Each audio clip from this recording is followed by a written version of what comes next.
इस कहानी की शुरुआत में हमें अमेरिका का सीन दिखाया जाता है, जहाँ एक स्ट्रीट डॉग खाना ढूंढ रहा था क्योंकि वो कई दिनों से भूखा था। वो किसी तरह से चिकन शॉप से एक हड्डी चुराने में कामयाब हो जाता है, मगर वो भागने के दौरान एक आदमी से टकरा जाता है, जिससे उसकी हड्डी नीचे गिर जाती है और काफी ज्यादा भीड़ होने की वजह से कहीं गुम हो जाती है, जिससे डॉग बहुत दुखी होता है कि तभी वहाँ से आर्मी की एक टुकड़ी परेड करती हुई गुजरती है, जिससे रॉबर्ट नाम का एक सोल्जर जब डॉग को देखता है तो उसे खाने के लिए एक बिस्कुट देता है। डॉग बिस्कुट खाकर बहुत खुश होता है और रॉबर्ट का पीछा करते हुए उसके पीछे जाने लगता है। यहाँ पर हमें बताया जाता है कि जब वर्ल्ड वार 2 के समय फ्रेंच और ब्रिटिश सोल्जर मिलकर जर्मनी की सेनाओं से लड़ रहे थे, तो अमेरिका भी इस युद्ध में शामिल हो गया, जो किसी भी तरह से जर्मनी को हराना चाहता था। इसीलिए अमेरिका ने अपने देश के यंग नागरिकों को मिलिट्री ट्रेनिंग देना शुरू कर दिया, ताकि जरूरत पड़ने पर उन्हें युद्ध में भेजा जा सके। अब स्ट्रीट डॉग रॉबर्ट का पीछा करते हुए ट्रेनिंग ग्राउंड तक पहुंच जाता है, और जब रॉबर्ट बाकी के ऑफिसर के साथ कैंप के अंदर चला जाता है तो डॉग भी किसी तरह एक टूटी हुई दीवार के नीचे से कैंप के अंदर आ जाता है और खाने की खुशबू का पीछा करते हुए किचन में आ जाता है। लेकिन इससे पहले कि वो कुछ खाता,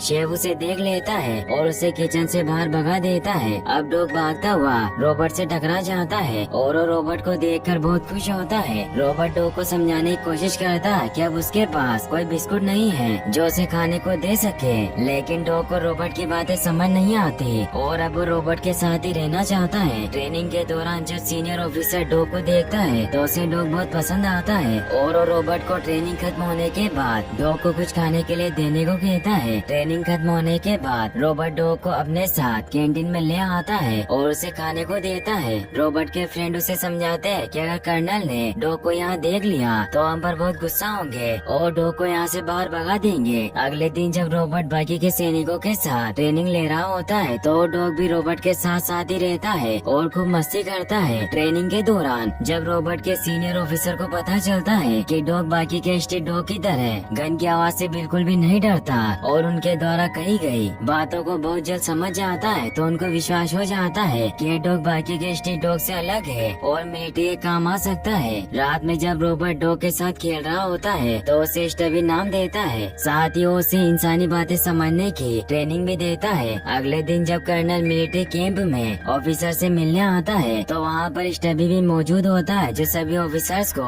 कर्नल को सैल्यूट करता देखकर वो भी कर्नल को सैल्यूट करता है। कर्नल को यह बात बहुत पसंद आती है और वो स्टबी को मिलिट्री कैंप में रहने की इजाजत दे देते हैं। कैंप में रहते हुए धीरे धीरे स्टबी सबका फेवरेट बन जाता है और ऑफिसर्स के ऑर्डर भी समझने लगता है। कैंप के सभी ऑफिसर स्टबी से बहुत प्यार करते हैं और अब वो दिन आ जाता है जब कैंप के ऑफिसर्स को लड़ने के लिए युद्ध के मैदान में भेजा जाना था। इनकी टुकड़ी का नाम यानकी डिवीजन रखा जाता है। युद्ध के मैदान में जाने से पहले कर्नल सभी ऑफिसर को गुड लक कहते हैं और स्टबी को कैंप में ही रहकर आने वाली टुकड़ी के साथ उनकी ट्रेनिंग में मदद करने के लिए कहते हैं। रॉबर्ट कर्नल की बात सुनकर बहुत दुखी होता है क्योंकि स्टबी को खुद से अलग नहीं करना चाहता, लेकिन अब रॉबर्ट के पास स्टबी को कैंप में छोड़कर जाने के अलावा कोई और रास्ता नहीं होता। इसीलिए वो जाने से पहले स्टबी को एक भेज देता है, जिसे पाकर स्टबी बहुत खुश होता है और रॉबर्ट शेफ को स्टबी का ध्यान रखने के लिए बोलकर वहाँ से चला जाता है। रॉबर्ट के वहाँ से जाने के बाद स्टबी किसी तरह खुद को रस्सी से आजाद कर लेता है और रॉबर्ट के स्मेल का पीछा करते हुए उस ट्रेन तक पहुँच जाता है, जिसमें बैठकर रॉबर्ट बाकी के सोल्जर के साथ शिप तक जा रहा होता है। अब स्टबी भी उस ट्रेन में बैठकर शिप तक पहुँच जाता है और जब वो रॉबर्ट को शिप में जाता हुआ देखता है तो वो भी एक बॉक्स में छुप कर बैठ जाता है, जिसे उसी शिप पर लोड किया जा रहा होता है जिस पर रॉबर्ट बैठा होता है। शिप में आने के बाद रात में सभी के सो जाने के बाद स्टबी बॉक्स से बाहर आकर शिप पर रोबोट्स को ढूंढने लगता है और फाइनली रोबोट के पास पहुंच जाता है। रॉबर्ट स्टबी को शिप पर देखकर पूरी तरह से हैरान होता है। रॉबर्ट का फ्रेंड ओल्सन रोबोट को बताता है कि अगर जनरल को स्टबी के बारे में पता चलेगा तो उनके लिए मुसीबत खड़ी हो सकती है। ओल्सन की बात सुनकर रॉबर्ट अपने फ्रेंड के साथ स्टबी को जनरल से छुपाने के लिए निकल पड़ता है, लेकिन गलती से वो जनरल से टकरा जाता है, जिसकी वजह से जनरल को स्टबी के बारे में पता चल जाता है। लेकिन जब रॉबर्ट और उसके साथी जनरल को सैल्यूट कर रहे होते हैं तो स्टबी भी जनरल को सैल्यूट करता है और जनरल की नीचे गिरी हुई छड़ी को अपने मुंह से उठाकर उन्हें देता है। जनरल ये सब देखकर पूरी तरह से हैरान होते हैं और उन्हें पूरा विश्वास होता है कि जरूर युद्ध के दौरान स्टबी सैनिकों के काम आएगा। इसीलिए वो कैप्टन से कहकर स्टबी को रोबोट के टुकड़ी का ऑफिशियल मेंबर बनाने को कहते हैं। इसके बाद स्टबी को भी बाकी के सैनिकों की तरह उनका नेम प्लेट दिया जाता है और इस प्रकार स्टबी भी स्ट्रीट डॉग से एक मिलिट्री डॉग बन जाता है। इसके बाद स्टबी रोबोट और अपनी टुकड़ी के साथ फ्रांस आ जाते हैं, जहाँ पर ब्रिटिश और फ्रेंच आर्मी मिलकर जर्मन सैनिकों से लड़ रही होती है। लेकिन जर्मन सोल्जर्स इनके ऊपर भारी पड़ रहे थे। अब जर्मन सैनिकों के हमले के दौरान जब अमेरिकन और ब्रिटिश सैनिक मलबे में दब जाते हैं तो स्टबी बड़ी बहादुरी से उन्हें ढूंढकर मलबे से बाहर निकालने में मदद करता है और कई सोल्जर्स की जान बचाता है। स्टबी के इस काम से सभी सैनिक बहुत खुश होते हैं और स्टबी उनका फेवरेट डॉग बन जाता है। रोबोट जब अपने साथी फ्रेंच सोल्जर गेस्टन से मिलता है तो गेस्टन रोबोट से मिलकर बहुत खुश होता है और जल्दी वो दोनों एक अच्छे दोस्त बन जाते हैं। इसके बाद गेस्टन रोबोट और उसके साथियों को कैम्प की तरफ ले जाता है। रास्ते में ये लोग एक डिस्ट्रॉय सिटी को देखते हैं जिसे जर्मन सोल्जर्स ने पूरी तरह से बर्बाद कर दिया होता है। कैंप में आकर ये लोग रात भर आराम करते हैं और अगली सुबह रोबोट गेस्टन और स्टबी के साथ पेट्रोलिंग पर जाता है और जब एक चट्टान पर छुपकर दूरबीन की मदद से जर्मन सैनिकों को देखते हैं तो इन्हें पता चलता है कि जर्मन सोल्जर जहरीली गैस से शहर पर हमला करने का प्लान बना रहे होते हैं। ये देखते हैं रोबोट गेस्टन और स्टबी अपने कैंप की तरफ निकल पड़ते हैं ताकि अपने लोगों को जर्मन सोल्जर के हमले के बारे में बता सके।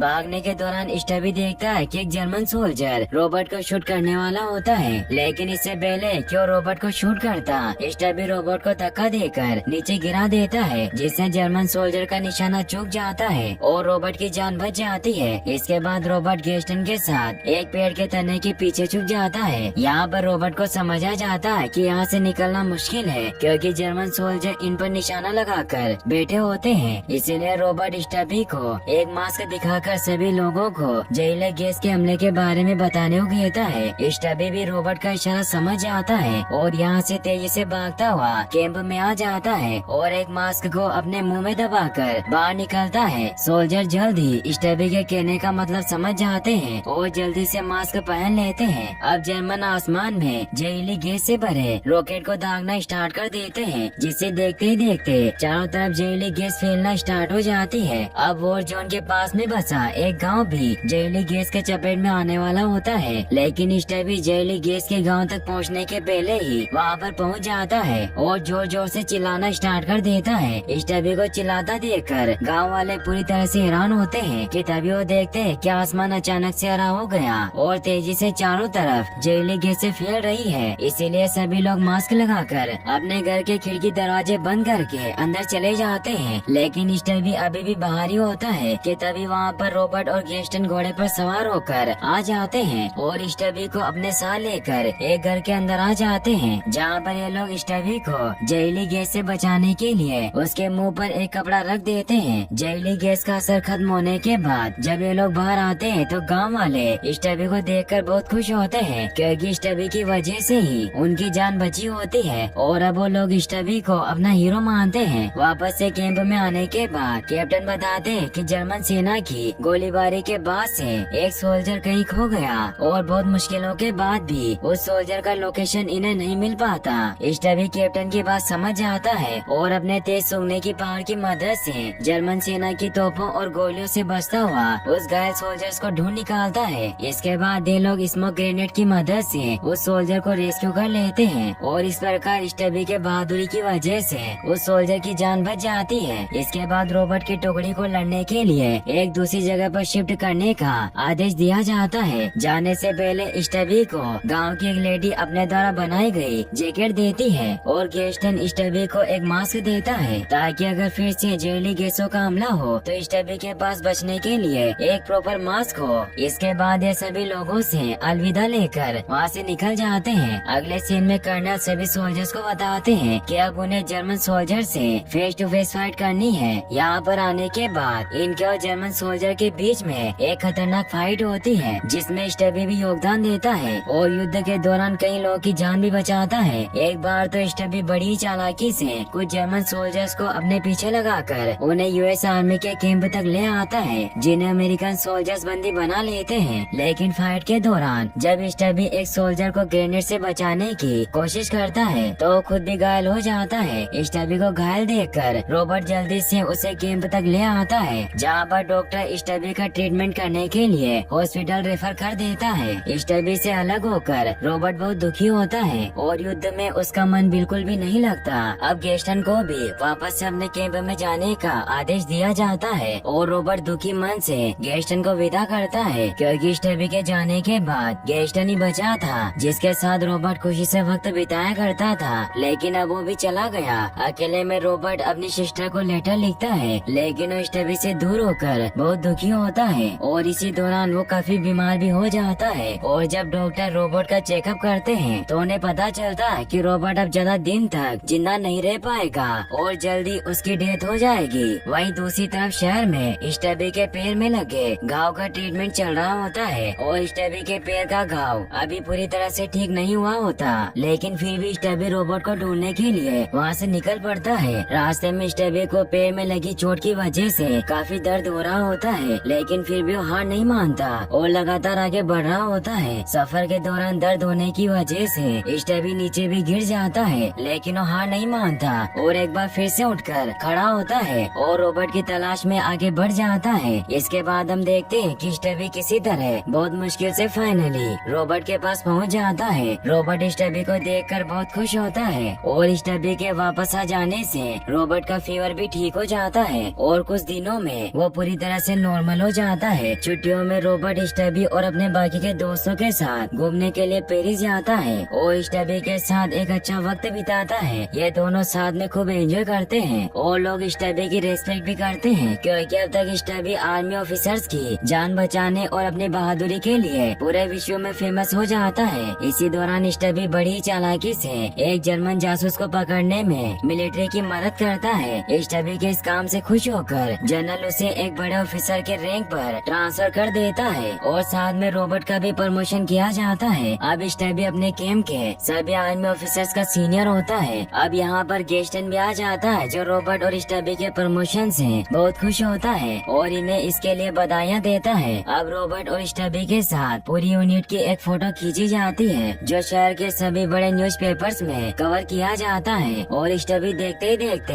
एक नेशनल सेलिब्रिटी बन जाता है। अगले सीन में हम देखते हैं कि अमेरिकन और फ्रेंच आर्मी मिलकर जर्मन सेना का सामना करती है और उन्हें पीछे हटने पर मजबूर कर देती है। अब गेस्टन और रॉबर्ट जब जर्मन सेना के एडवांस बंकर को देखते हैं तो पूरी तरह से शॉक्ड होते हैं, क्योंकि जर्मन सेना के बंकर काफी ज्यादा मजबूत होते हैं। यहाँ पर एक सैनिक इन्हें बताता है कि जल्दी ये जंग रुकने वाली है, क्योंकि अगली सुबह गवर्नमेंट सीज फायर का ऐलान करने वाली है। कमांडर भी इस बात को प्रूव करते हैं कि अगली सुबह 11 बजे गवर्नमेंट सीज फायर का ऐलान करने वाली है, जिसके बाद ये जंग रुक जाएगी। ये खबर सुनकर रॉबर्ट और बाकी के सभी सोल्जर बहुत खुश होते हैं, क्योंकि फाइनली जंग खत्म होने के बाद ये लोग अपने घर जा पाएंगे। लेकिन अगले दिन जर्मन सोल्जर एक बार फिर से इनके ऊपर हमला करना स्टार्ट कर देते हैं और इनके बीच में एक खतरनाक फाइट होना शुरू हो जाती है। फाइट के दौरान रॉबर्ट जब गेस्टन को अकेले आगे बढ़ता देखता है तो वो भी गेस्टन के पीछे जाता है और कुछ आगे बढ़ने पर वो देखता है कि दो जर्मन सोल्जर्स ने गेस्टन को घेर रखा है। गेस्टन को मुसीबत में देखकर रॉबर्ट स्टबी के साथ आगे बढ़ता है कि तभी सीज फायर का ऐलान हो जाता है, जिसके बाद जर्मन सोल्जर सरेंडर कर देते हैं। रॉबर्ट जब घड़ी में देखता है तो उसमें 11 बज चुके होते हैं, यानी कि अब रॉबर्ट स्टबी के साथ अपने घर जा सकता है। स्टबी भी घर जाने के लिए काफी ज्यादा एक्साइटेड होता है, लेकिन रॉबर्ट सबसे पहले स्टबी के साथ अपने घायल साथियों को ढूंढता है, जिसके दौरान रॉबर्ट को उसके बेस्ट फ्रेंड की टोपी मिलती है, जिसका मतलब होता है कि युद्ध के दौरान वो मारा गया।